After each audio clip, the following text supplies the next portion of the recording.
And I wanted to dig into jealousy because there are so many women that I coach that somehow they use jealousy as a tool, and they're wondering why they aren't resonating with men to the level that they should be.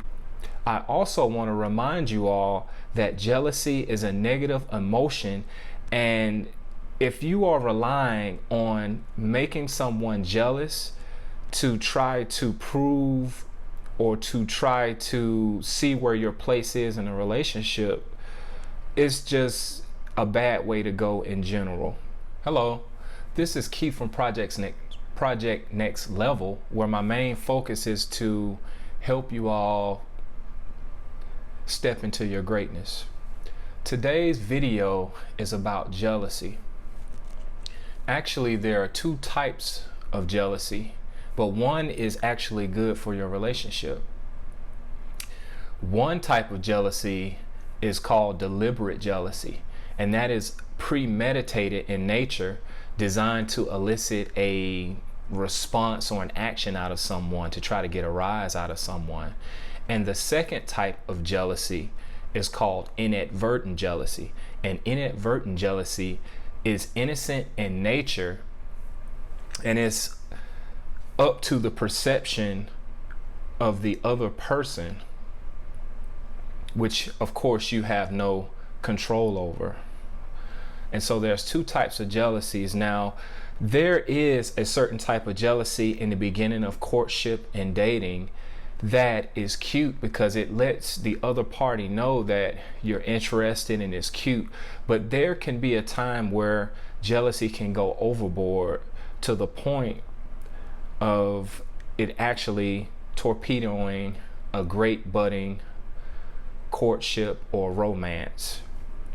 Now, I looked up what the word jealousy is, and jealousy is as followed. Jealousy is defined as a defensive reaction to a perceived threat to a valued relationship arising from a situation in which the partner's involvement with an activity or another person is contrary to the jealous person's definition of their relationship. Now, that is what the definition of jealousy is. And I wanted to share a story particularly that comes to the top of my mind when it comes to the word jealousy. And basically, I wrote about this story in my book, From His Heart to Yours, now available on Amazon. But I wanted to tell you all about the story. And basically, I was dating a woman who, we were getting to know each other, and she invited me to come to church. But previous conversation, I remember her telling me that she was dating someone who was in the band, and for some reason it just didn't end up working out. Okay, so I like to go to church, so I decided to go to church to a Wednesday night Bible study, and I noticed that our seat placement was in front of the actual band box, or where the choir and where the actual band is playing. We were in the second row. And so I immediately go and I give her a hug, and I start to sit down and I just survey the environment, and I immediately notice someone that was looking at me. And so, you sort of catch eyes, and I sort of just try to just play it off and I'm just wondering, what was the affection of this guy that just kept looking at me? So I didn't bother asking the person who I was going to church with, but I just noticed all throughout the Bible study that he kept looking at me. So the Bible study concluded, and so I gave her a hug and I decided to leave. About 30 minutes later, she called me and told me that the guy that she used to talk to was the drummer that night at the band, and he was particularly interested in knowing who I was. And I guess I don't know why she decided to call me, but I don't know, but she did.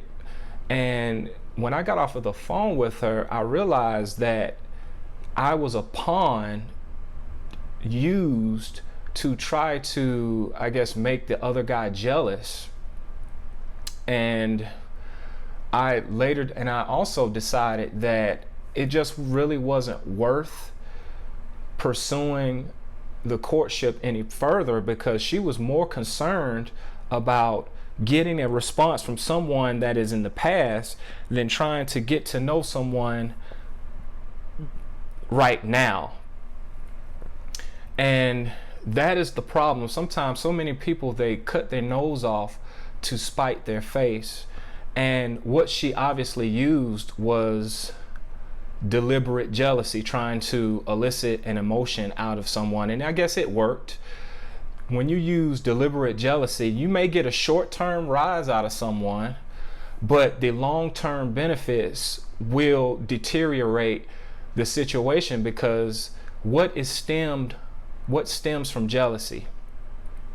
It's insecurity stems from jealousy, and also there is a little bit of an element of envy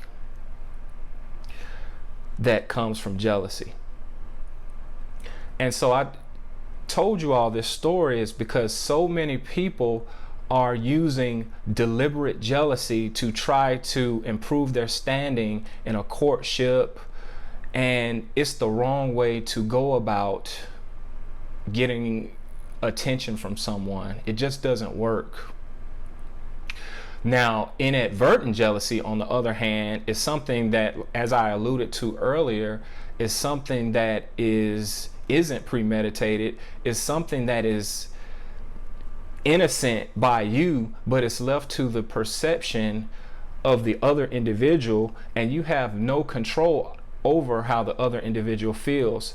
Sort of an example of inadvertent jealousy is like you are dating someone else and you post pictures of a vacation, or someone else sees you out with the new guy and they go and tell, the person that you used to deal with, and that person is feeling some kind of way. That person starts to come up with all these kinds of thoughts and emotions and everything, and this person reaches out to you and tries to get you back and all of this other type of stuff, because they just don't want to see you with someone else.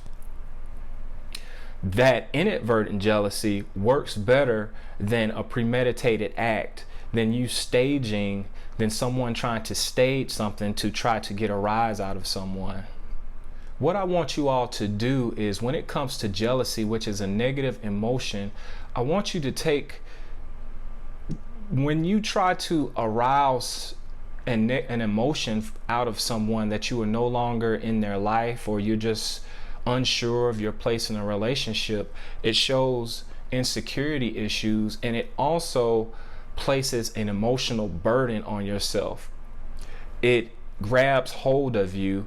And the longer that you spend trying to figure out ways to make someone feel a certain way, the longer it takes for you to come to the realization and to actually improve, or the longer it takes for you to actually come to the state to where you can start to heal and get over the type of emotions that you're feeling for that person. Jealousy is something that I used to use as a tool, and it never really worked for me. It was about, how can I get this other person to act in a manner in which I expect them to act?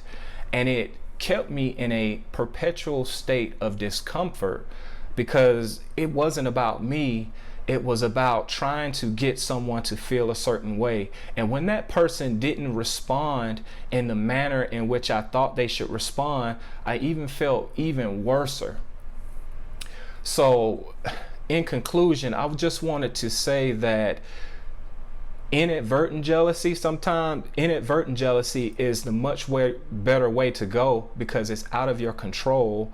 When you try to deliberately try to get a response out of someone, you are hurting yourself rather than helping yourself, and you are delaying the healing process of getting over someone.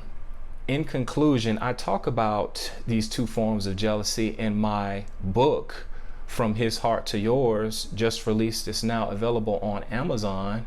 If you desire any other information, or if you're looking for help, or if you're looking for coaching, please reach out to me. Please go to my website, which is www.k1brown.com, and I have some free resources for you to get you started on your path of trying to get to the next level, to improve your positioning with a man. Also, I want to, if you find this information of value, I would like to invite you all to subscribe to my YouTube channel.